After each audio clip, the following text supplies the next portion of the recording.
So, Jason, in a pretty recent episode, you dropped something that we need to pick up. You talked about using AI to attack elliptic curve cryptography. Wow, it happened. Yeah. First person to predict it on our podcast was Michaela Mosca. Yep. And a researcher named Lily Erickson. I'll give you the title of the paper, Tim. MAGE, M-A-G-E, cracking elliptic curve cryptography with Crox access transformers. Okay. Okay, what does that mean? What does it mean? It means that her paper claims that she has a proof of concept success in using AI to invert the math that keeps the P256 curve of elliptic curve secure.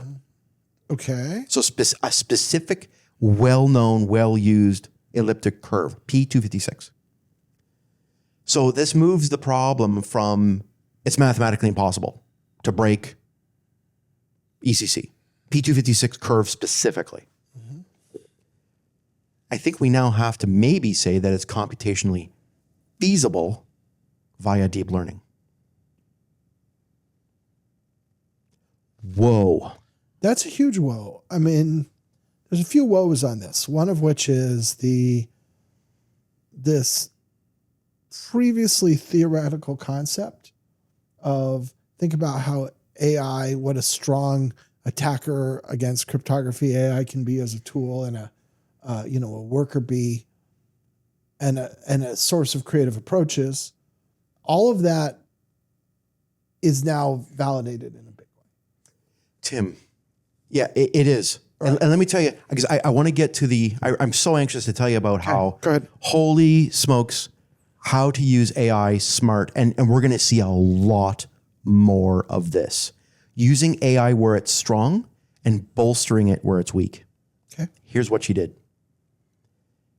AI is a very, very, very good translator. It's not always good at super hardcore math because of the fact that sometimes it hallucinates. Yeah. So she solved this problem using the strength and bolstering the weakness. And the way she did it is this. MAGE is this thing that she developed. And it isn't a giant supercomputer. It's not trying to guess every password. It's not brute forcing anything. What it did was extremely elegant. It's basically using AI to treat encryption like a language translation problem. So you can use ChatGPT or Gemini or Claude to translate English to French, right? Mm-hmm. No problem. It does it very, very, very well.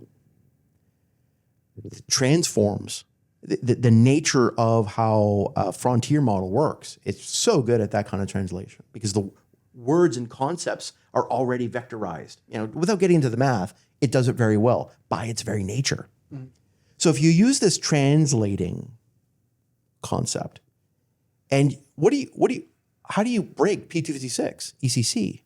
Is you translate the public key back into the private key. Okay. Your mind's moving now. Then you have the private key. So it's not guessing. It's learning the underlying pattern of the math. But the whole point of it is that you're not supposed to be able to do that. But AI figured out how.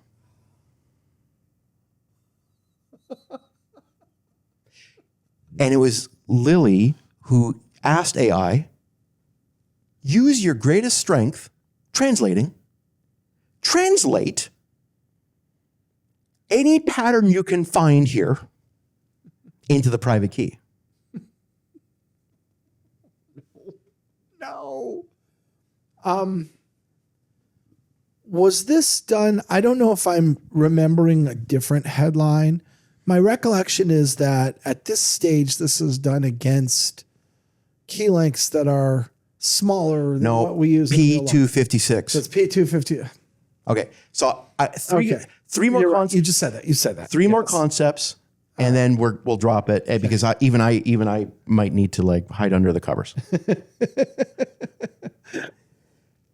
Okay. AI is closer to being a poet than it is to being an accountant. Yes, for sure. 100%.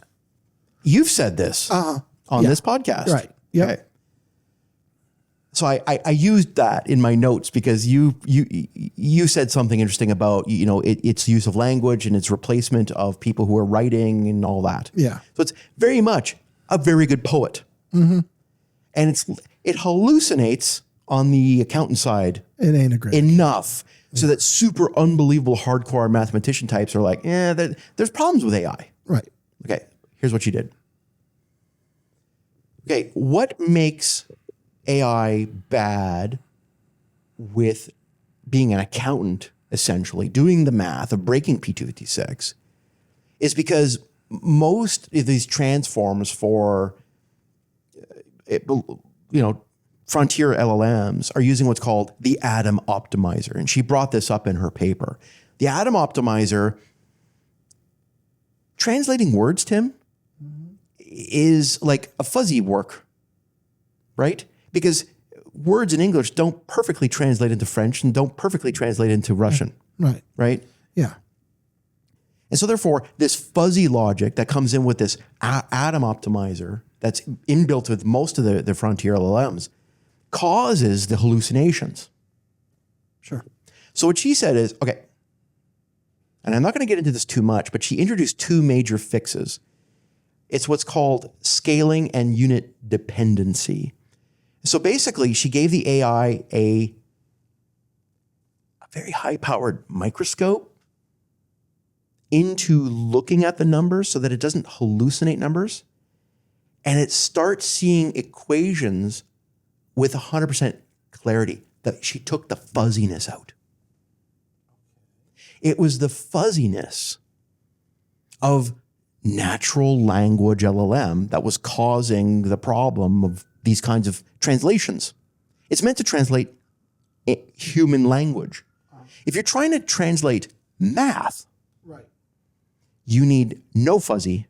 Yeah, the difference is if I'm translating a public key back to the private key, there is only one correct answer.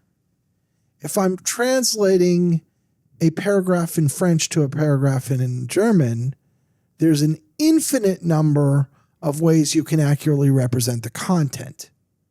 I think that's an enormous difference. It is. So this is her breakthrough, is making AI really, really good at not being fuzzy. Mm-hmm. And so, so here's another concept that she threw in order to get good at this. She's actually using a collisions paradox. The famous one, the birthday paradox. Okay. Right, you know it. I know it. We all know it. A room of 23 people, there's a 50% chance that at least 2 of them share a birthday. How can this be possible? It's only 23 people, and yet it is. And so therefore, Mage, her tool, is using that exact logic to find other collisions. Oh. So in other words, it's way faster than any human being could ever find these collisions. It turns a billion-year task into something that's potentially achievable. She's collapsing the problem of the translation. Got it.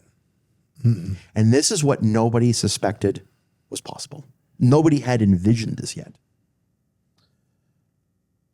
So, and of course, just to state the very, very, very obvious, this does not require a quantum computer. This is working on existing traditional hardware. So, do we have to stop using ECC? Like now? I'm not going to say that, but I think some people better jump on this and find out if we've got to. Yeah. Because I guarantee the adversary is trying it out right now. Sure, absolutely. And someone reads that paper and says, this team here, Tiger Team 3, get to work on this. And what Lily says in her paper, and she says it very eloquently, which is, sorry, folks, I realize I'm handing the skeleton key to my enemies as well as my friends. But she says there's no way to move forward because they might come up with this first. Right. They might already have come up with it. I mean, the thing about, and this is a fundamental, like people sometimes want to get angry at white hat researchers for exposing vulnerabilities of all types. And the white hat's response is, well, hold on. If I can find it, someone else can find it. And if that someone else is a black hat, they're not going to tell you. They're just going to use it. Tim, I recently went for a medical exam, and the part of my brain that fears risk said, oh, don't go to the doctor. Don't do the test. It's terrible. Yeah. No, that's a fallacy. Right. Yeah. Thinking that this is bad research is a fallacy. Yeah. We need this research. Yes, absolutely. Because otherwise you just sit there with these vulnerabilities never addressed. There it is. Yeah, there it is. Wow. ECC at risk. Okay.